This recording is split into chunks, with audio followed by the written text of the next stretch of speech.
Translation, what exactly is it? For the purposes of this video series, I'm going to define translation as the act of expressing something said or signed or written in one language as something said or signed or written in another language.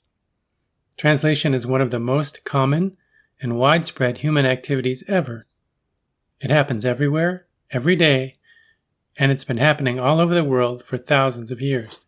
But translation is also one of the most complex activities humans are involved in. For people who have never tried translating, it may not be immediately obvious why this is so. What can be so hard about it? Don't you just replace words and sentences in one language with words and sentences in another? For people who don't speak more than one language, the complex nature of translation is doubly hard to fathom. Not only have they not tried to translate anything, the fact that they are monolingual means they will never experience the challenge of doing so, unless they try to learn another language. But even for monolingual people, hints that translation might be a difficult undertaking can be found in the badly translated messages that we encounter more and more frequently.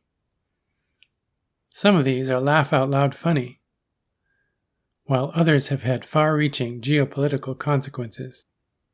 This video series has been created to explain some of the things that make translation so difficult.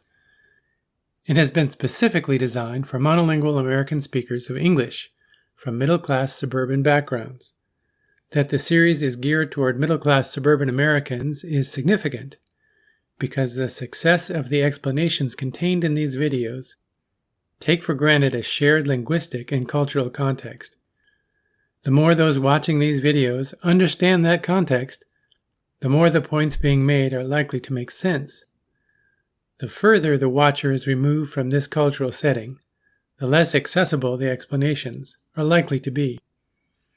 To get the most out of these videos, it is best to watch them in sequence. Start with 1, go to 2, and so on until you get to the end. Also, take advantage of the fact that you control the speed at which you watch, and that you can pause and rewind. The next video in this series is part 2, Communication and Context.